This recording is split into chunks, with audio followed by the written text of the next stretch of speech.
Today, we're going to dive deep into the ancient records of a kingdom that was just caught in this relentless, violent spiral. It's an incredible story of ambition, betrayal, and assassination, where pretty much every crown is seized through bloodshed and every throne is completely unstable. And really, our whole exploration here centers on this one big question.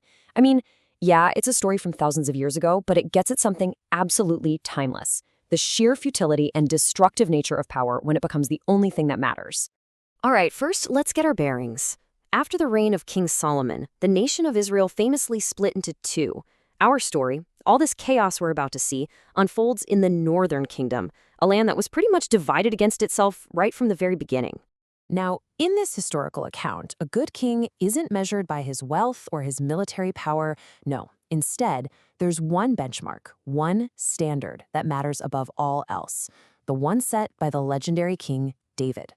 You know, the entire narrative really hinges on this contrast. On one side, you've got a leader with a heart like David, which the source basically defines as being loyal to a higher moral authority, someone who is upright and faithful. But on the other side, you have the ways of Jeroboam, who is the very first king of the north. And his path? Well, it was one of idolatry, self-interest, and sin that ended up leading the whole nation astray. This becomes the fundamental conflict. And the reward for having a heart like David was something the text calls the lamp. Now, what's really interesting here is the symbolism. A lamp wasn't just about light. It represented an heir, a future, a continuous dynasty. To have your lamp extinguished meant your entire family line was done, finished. This is the ultimate prize these northern kings are chasing, and tragically, it's the one thing they will never be able to hold on to. Just for a second, let's look south to the kingdom of Judah to see the difference. There, King Asa ruled for a stable 41 years. He's described as acting like David, and crucially, his dynasty, his lamp, was secure.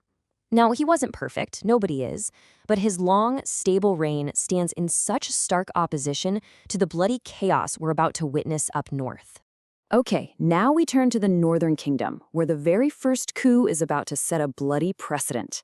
Here, the pursuit of power isn't about building a legacy. It's just a brutal, violent grab for the throne. So meet King Nadab. He's the son of that infamous Jeroboam we just mentioned, and his reign lasted just 2 years. By following in his father's corrupt ways, he pretty much sealed his own doom almost as soon as he took the throne. And this is where we see this brutal pattern get established. Step 1, the king sins. Step 2, a conspiracy arises, usually from within his own inner circle. Step 3, the king is assassinated. And then step 4, and this is key, the new king doesn't just take the throne, he annihilates the previous king's entire family. He extinguishes their lamp forever. Now, you think Baasha, the guy who was used as an instrument of judgment, would have learned from all this, right? But the irony here is just staggering. After a pretty long reign of 24 years, he falls into the exact same patterns of idolatry and sin as the man he overthrew. And you know what that means? He's just setting the stage for the cycle to spin once more. You see, this wasn't a one-time event. It was a blueprint, a playbook for how to seize power. And as this cycle of betrayal continues, it just gets faster and more vicious. Look familiar? It's the exact same 4 steps. Baasha's son, Elah, is now on the throne. He sins. His own commander, Zimri, conspires against him while the king is literally getting drunk. Zimri assassinates Elah. And then, to secure his power, he wipes out not just Baasha's family, but even his friends. The brutal cycle is complete, all over again. This whole bloody spiral leads us to one man in particular, the usurper Zimri. His story is just the ultimate example of futile ambition. His reign was so short, it's almost hard to believe. For all that bloodshed, for wiping out an entire royal line and all their supporters, Zimri held the throne for just 7 days, a single week. Think about that. It's just a shocking testament to how completely unstable this kingdom had become. And his end was every bit as dramatic as his rise. You see, the army heard about his coup, and they immediately rejected him. They proclaimed their own commander, Omri, as the new king. They marched on the capital, and Zimri, knowing he was trapped, saw only one way out. He went into the royal palace, set it on fire, and died in the flames of his own short-lived ambition. So, what are the consequences of all this chaos? Well, they're devastating. The source material paints a really clear picture of a nation that is fundamentally broken by its leaders, a nation without any kind of peace. I mean, just look at this table. It puts it all into stark perspective.